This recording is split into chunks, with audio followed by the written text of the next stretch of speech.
Yes. Voights? Yes. Thank you. Okay, and now I don't see anyone in our audience, so we'll move on past public comment. And I need a first and second motion to approve the consent agenda. So move. Second. Okay, did anyone have any questions or comments on the claims? Or the minutes? Minutes, the April minutes, I think you have, Doug's name is the name. Oh, that sounds like a thing I would do. I will correct that, thank you. Okay. I wrote his name more often than yours. Okay, then, Monica? Yes, Selgrade, Yes. White, Yes. Smith, Yes. Rosga, Yes. Voights. Thank you. Okay. Mike, electric utility informational items? Sure. We'll start with Turbine 8 update. The main gear, low-speed gear, has been pretty well completed. Now we're got to wait for the gearbox. They thought they could get measurements for the outside bearings without putting that back together. They have determined that's not close enough because we're dealing in thousandths. So 11 or 15 inches isn't close enough. So we got to get a little closer. But they'll be on site later on this week to put that together to get those, and then we'll get that information out to Ohio. Then hopefully they can get those bearings done. And they're telling us right now, once they get that measurement, they should be able to turn those around in about a week or so, roughly. And once we get those, then we'll start the total reassembly. And we did have a joint meeting with Petrotech, the ones that are putting our turbine controls in, and then HPI, and that starting to talk about how we're going to need to coordinate that stuff together. Now, the turbine is actually here now? Yeah, Or where yeah. is it at this point? No, it's here. It's here. We just send pieces and parts of it away. I have trouble keeping up where the thing is. The part we've got, the low-speed gear is down in St. Louis, Okay. Missouri, and then the bearings are out in Ohio. Yeah, I knew the bearings were Yep. in Ohio, but I didn't know. But were you saying the tolerances are off? The tolerant to be able to get the outside diameter, we're talking we got to be within like Yeah, I understand. 2000s. And so that's going to require what? They got to put they've got that whole case as a part. It's a two-piece part, and they need to get it put back together to that point to be able to get that measurement to know that they're within those tolerances. Oh, so we don't even know. Yeah, we don't know. We'll find out later this week when it's something we've got to do. We got to start putting it together anyway. It's just, we got to do it before the bearings can be done. And now we're to that point where we can do that. Storm damage. We had a couple events here last Tuesday evening, and then Friday morning we had some damage here. We were able to get everybody back up and going on that. And then on Wednesday, both Wednesday and Thursday, we sent crews over to Greenfield to help assist with mutual aid with the tornado over there. I feel sorry for those people. That's one of the worst things I've ever seen. I don't know where they start or whatever, but I did talk to Scott Tonderman, who's their GM electric superintendent over there. I coordinated with him, and he called me Friday night about between 4 and 5 and said everybody was back on that could be back on. So I thought for a Tuesday tornado and have that for the type of destruction, that was pretty good. And kudos to the other municipal utilities that come and help too. It was a great coordination effort by everybody. So Chris didn't know that someone was injured. Is that person okay? They're fine. Yeah. And please tell them how much we appreciated them all going. How many communities participated in it? Do you know, Mike? So I hope I don't leave anybody out. But Don't name names. But there was. I would say there was, I think counting us, there was probably about 7 other communities, 7 communities there, plus Greenfield, probably 8. Yep. And then, like I say, just here are our regular projects. The rain has just played havoc with us trying to stay on top of getting projects done. Southwest Corner Alley, we were hoping to be down through that by now, and we stopped short, and we're forming up to pour concrete. for the event this Friday. That's going to be in the alley, so we can be out of the way. It'll quit raining one of these days. So, anyway, other than that, that's all I have. Okay, thank you. Justin, water utility informational items? Yeah, a few things. Last week, well 9 was pulled for annual, or not annual inspection, but for inspection. It was pulled 10 years ago, so they will put new casing, new motor and pump on that and get that back in service. Projected bump's a couple weeks out, so hopefully end of June-ish we'll have it back and going. Our water main project is going. They were able to bore the new 8-inch line in all last week. They got it all pressure tested and chlorinated today. So we will start doing testing later this week, and then the following week start doing services and abandoning the old water main. We were able to finish hydrant flushing last week as well. Had very minimal damages, so that was a plus.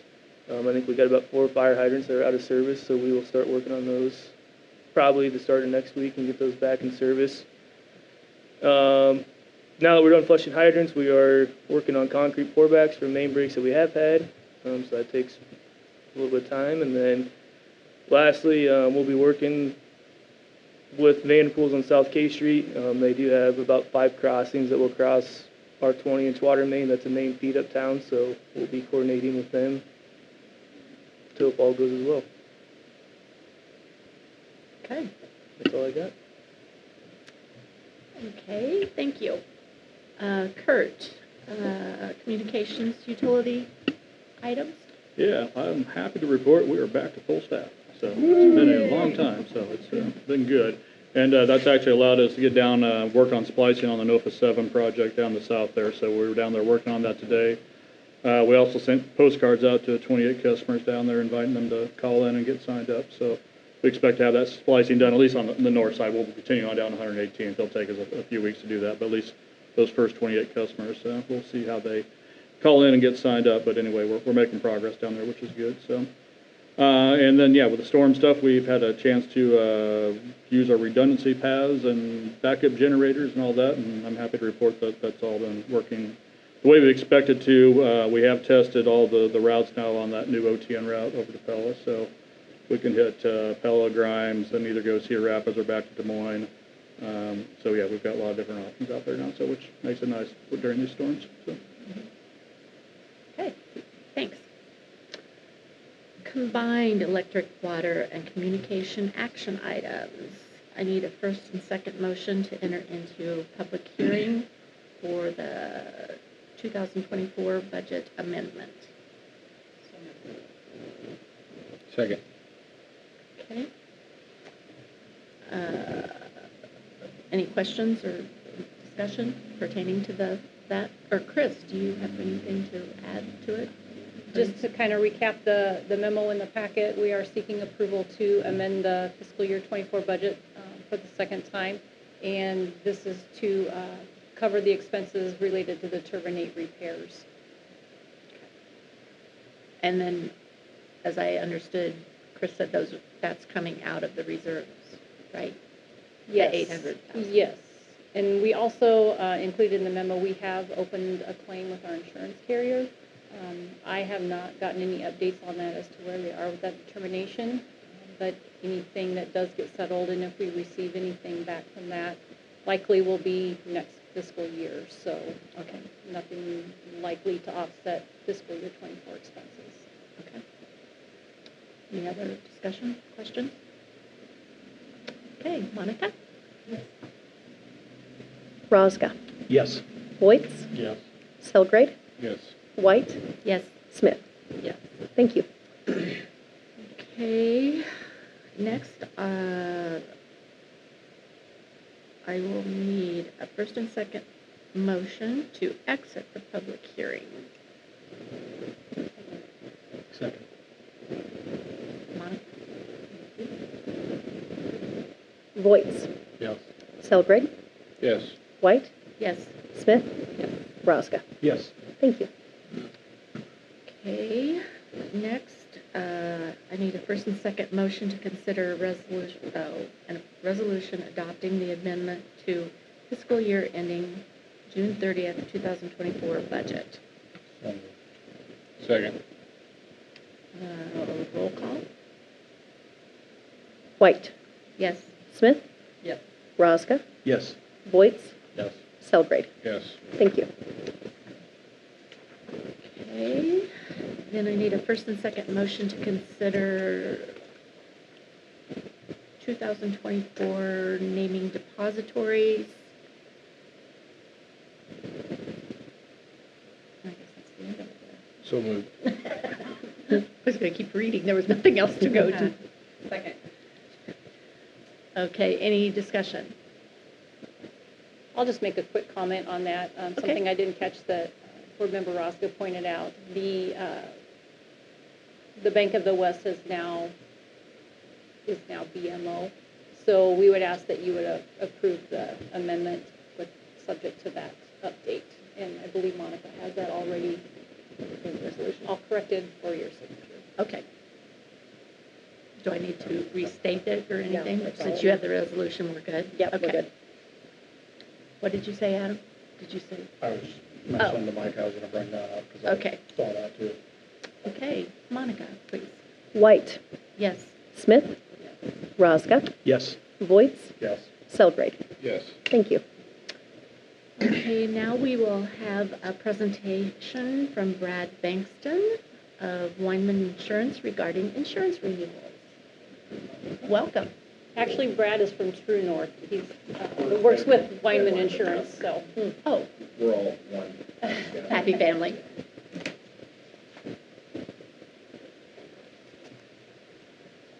And I do appreciate you allowing me some time today to give you an update on insurance in general and the upcoming renewal for the city and Indianola Municipal Utilities. I did have the opportunity to have this same type of discussion with City Council and Mayor last week on Monday.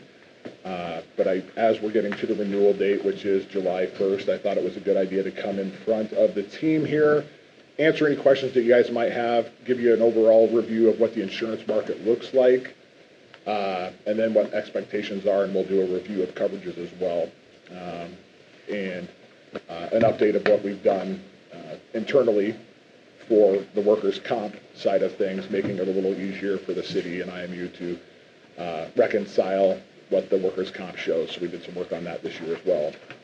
So from a high-level standpoint, the property and casualty insurance market is in a hard cycle and has been since Q4 of 2017, the longest hard market cycle in my lifetime. And I'm sure you're all feeling it as well as I am when you get your homeowner's renewal and your auto renewal. It's continuing to increase, and we are seeing that pressure. Most of the pressure currently is in the property market. Insurers are having a tough time. In fact, it's impossible for them to make money in that space, so we are seeing increases across the board with that. Two things that insurance carriers are doing. One is rate increases, so they'll look at a rate per 1,000. That's every $1,000 of insurance you buy for your property. It's usually, I think Indianola and IMU have a 15.5-cent rate currently. The other way they do it is they review what your insurance values are. When we have you on a blanket coverage, you have one top level insurance value, which is just over $200 million, for the city and IMU. And the benefit of having that is that any one loss that we have has up to that amount to cover it. So in the past, when you've had blanket insurance limits, and I'm not just talking about cities in general, all commercial insurance, those values of those specific buildings are overlooked. So a building may be underinsured by $2 or $3 million because we have blanket limits to cover that if there were to be a loss. Insurance carriers over the last 4 or 5 years have started reviewing coverages, making sure that it's kept up with inflation. So we will see some inflationary value added to the overall property values that you guys insure. Should take you right around $220 million in total property values. And that means your buildings, any property in the open, any business personal properties, so your desks, everything inside the buildings, and of course your equipment as well that are out in the field. So we'll see some insurance values increasing. The other lines in the insurance industry are settling down. When we talk about casualty lines, general liability, public officials liability, which covers you guys in your duties as Board of Trustees, Those have seen laying out flat, maybe a little bit of increase there, but not as much as they have been the 4 or 5 years. Property is certainly still the driver in insurance increases across the board, and those are continued expectations for us. Also kind of want to talk about what insurance looks like for public entities in the state of Iowa. In the state of Iowa, there are two main players in this space, ICAP, which you're currently insured with, and EMC, which is an insurance carrier based here in Des Moines. ICAP and EMC, if I had to guess, 98% of public entities in the state of Iowa are insured by those two. Those two were formed back in the mid-'80s because insurance was near impossible to get for public entities. No insurance carriers wanted to insure public entities. They couldn't make money in the space. There was no stability. So the state legislature allowed for risk-sharing pools in the state of Iowa, which is where ICAP was formed, and EMC partnered with IAMU, the Iowa Association of Municipal Utilities, which you guys are well aware of, to do a public entity practice as well. Those public entity policies for EMC, the cap for population size is 15,000, so when they built that out, it wasn't really contemplated to do larger cities. ICAP is who picks up most larger cities in the state of Iowa. There has been some national insurance carriers that will dip their toe in the marketplace, Travelers, Chubb. However, they haven't been competitive to compete against IMU and ICAP. So right now we basically have two main carriers in the state of Iowa with options to go outside those carriers if need be. Currently, we feel that you guys are in the right spot with ICAP due to the size of the city and the scope of what you guys are insuring. So any questions around the specific insurance companies or coverages?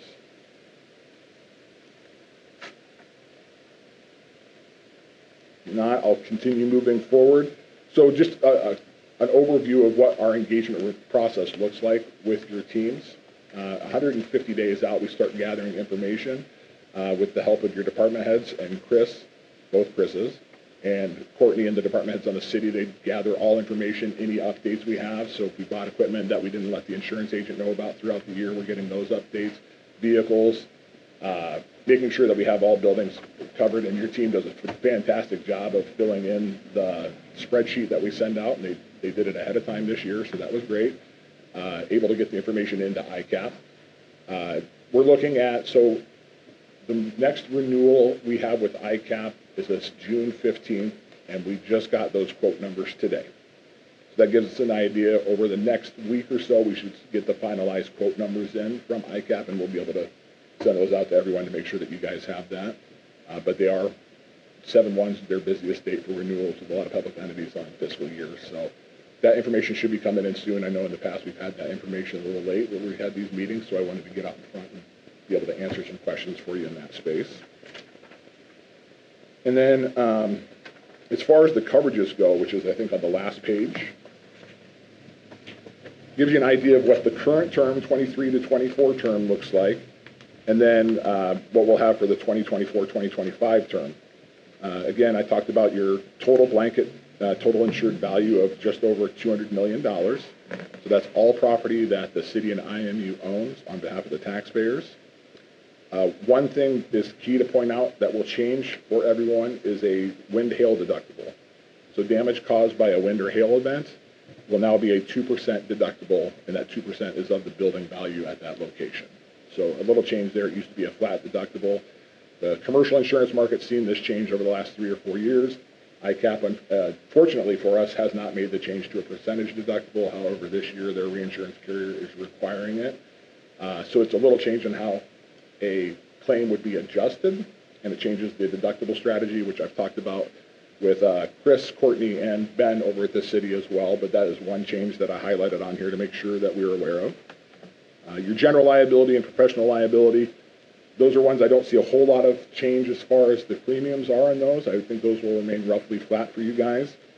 Public official liability is the one that you guys worry about as Board of Trustees. That covers your, it's known as directors and officers coverage, so it covers you as your duties as directors for the Board of Trustees.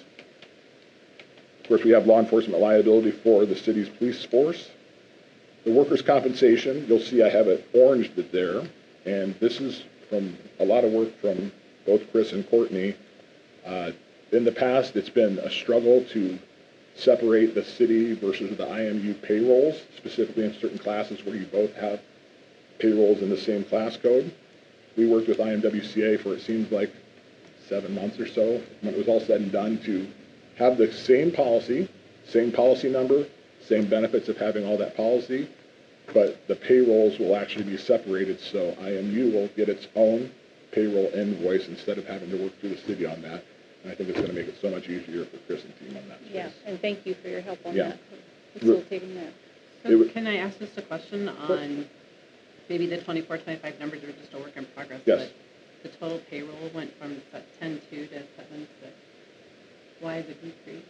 So that 10.2 on the 23-24 was everything included. So now the cities is roughly 11 million. IMU is 3,645,000. So it was all included in the one there. There was no breakout for the specific payroll for IMU in this current term.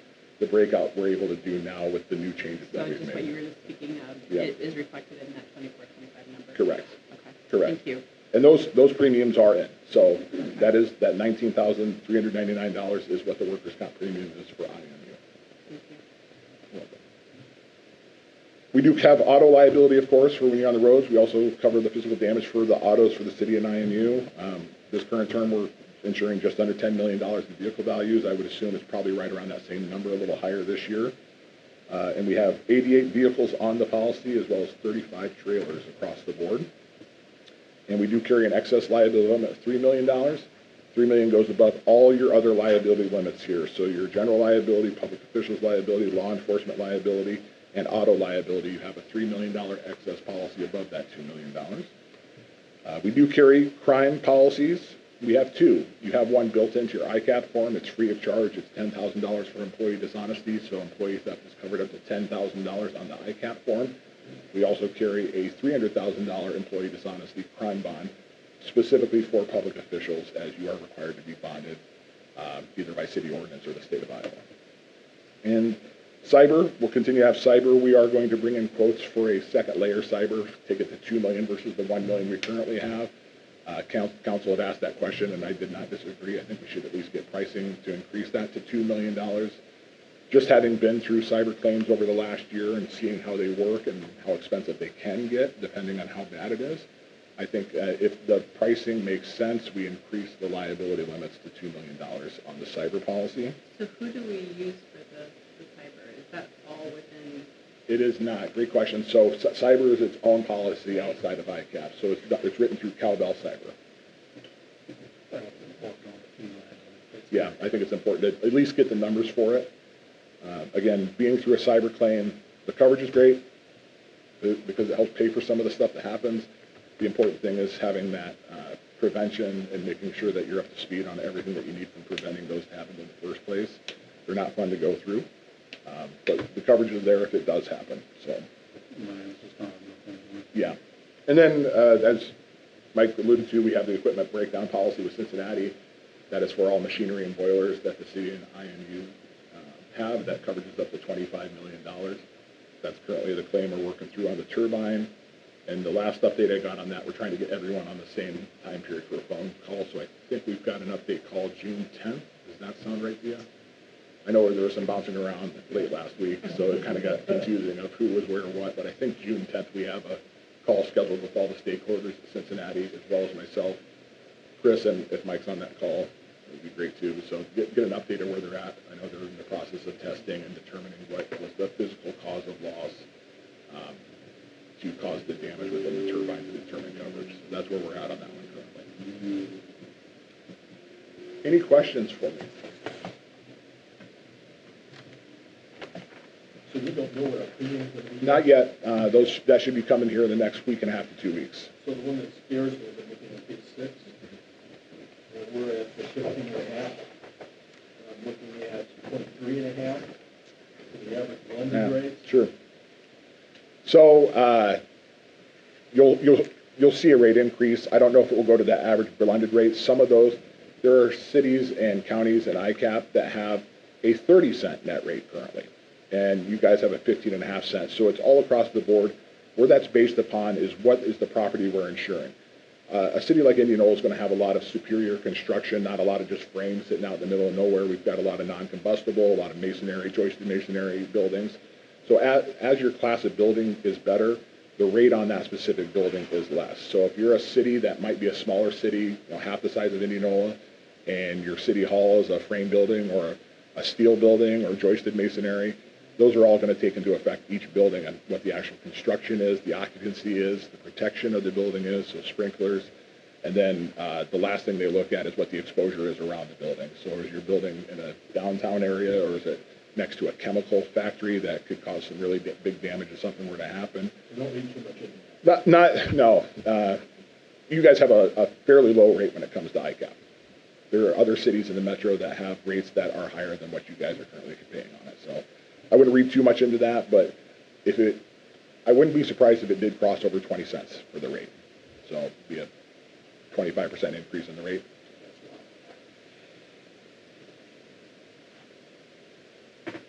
Chris, do you know how much happened? Remember how much we're paying for workers'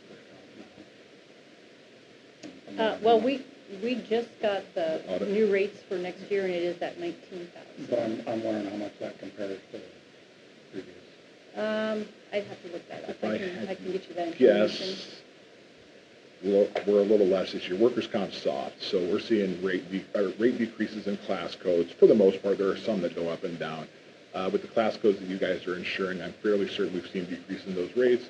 That'll be offset a little bit by payroll going up, and that will be offset by your experience modification factor going down. So I would guess, without seeing the numbers, we're right near flat. If not, we're a little less coming into the new year. Okay. So experience mod did go down then? Yeah, continuing to perform well.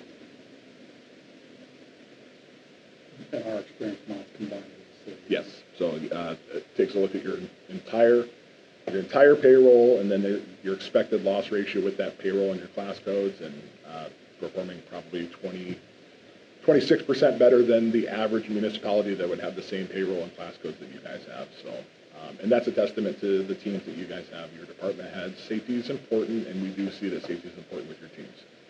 No question, especially with some of the stuff that you guys have to do out in the field. Yeah, that sounds good.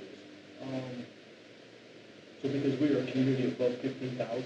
Yes. So we really only have one choice, is that what? So I wouldn't say one choice. The choice within the two carriers within the state are basically ICAP and EMC.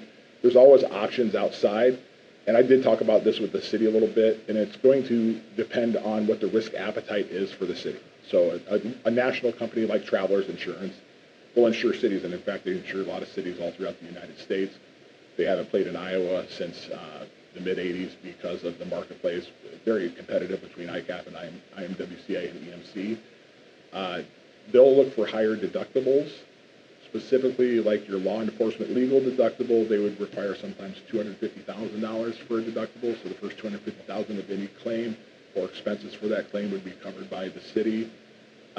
Their deductibles on their property would be higher as well. But it depends on the appetite of the city, and I'm going to work with Ben and team over the next 2 years to determine what we look at from a loss-sensitive standpoint. What is the amount that we're willing to take on for a retention or deductible to save premium? And if we can show over a 5 to 10 year time frame in the past that we've been performing well, and past performance doesn't necessarily indicate what the future is going to look like, but it gives us a good idea. That's what the insurance carriers look at, is your past experience. Can we get to a point where we're comfortable buying less insurance? That's kind of the goal, is how do we get comfortable buying less insurance? Well, one, you have to be comfortable around your risk profile. You have to be comfortable that your predictability is there. Are we being safe? Are we having those years where there's big pops, workers' compensation? We've weathered the storms, but those are continuing to come and come harder, so we have to make sure that we are comfortable with a large deductible in that space. But if we can offset that by saving money on premium, and take some of that money and land it into a management fund where it's a deductible fund within the management fund, so we're budgeting for it, and if we get that number to a satisfactory number, whether it's analysis would need to happen, but let's say it's $250,000 where we've got a deductible fund set up, we can start looking at larger deductibles, paying less for insurance premiums, and betting on ourselves more. And I think it's worth taking a look at over the next year or two. So are we included in those conversations, or that's mostly the Yes, so, because of this the was- law and fire? It was specifically, the question was arisen. Ben will be reaching out to the team here to make sure that everyone's involved in the process. So it would need to be a comfort level for everyone. Thank you. Yes.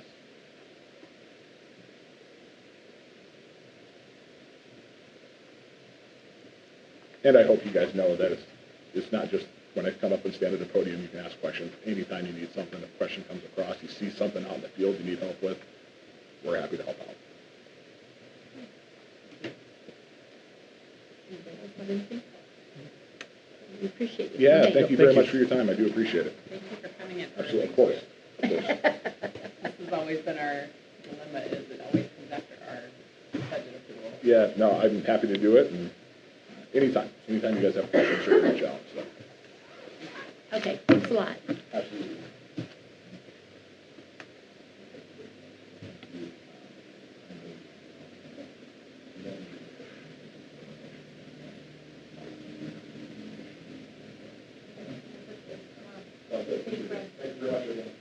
Thank you.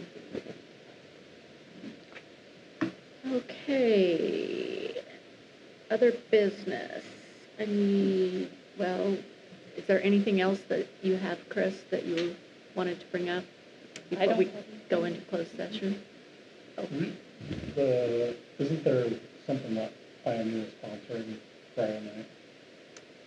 Yes. Do you want to speak to that, Kurt? Isn't that the summer concert series pre-party? Yeah, Chris was actually taking care of most of Okay. that. So, yeah, it's the pre-party before whatever the music event is this Right. weekend. So- I was just gonna ask if somebody will send something out to us, because I don't know anything about it. Yeah, Somebody I could think send something Christie sent me an email. I'll forward that on to you guys. I've got it, so. yeah. Okay, perfect. Thanks, Kurt. Hope it doesn't rain. So just, again, so everybody is aware with Mike Mess's services. Yes. I know you sent a message out, but anything you want to share about that? Just all the information's on Overton's website. Overton's here in town, and Mike, you want to Yeah, speak to? and so our plan is to assemble a fleet of our vehicles to lead the session on Saturday. So. I heard from family members that he so appreciated that retirement procession. So Good. that was cool. Good. Now, is IMU sending something Yep. to the, We'll send something on behalf of trustees and staff. okay. All right. So then I guess we will need to go into closed session, so.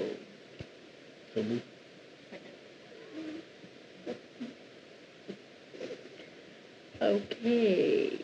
In accordance with Iowa Code, Section 388.9, parentheses 1, to discuss marketing and pricing steps, strategies, and proprietary information of the Telecommunications Division whose competitive position will be harmed by public disclosure that is not required of potential or actual competitors, and no public purpose is served by such disclosure. Monica? Boyce, Yes. Selgrade, Yes. White, Yes. Smith, Yes. Rosga. Yes. Thank you. Thank you. Thanks, everybody. Thanks, everybody.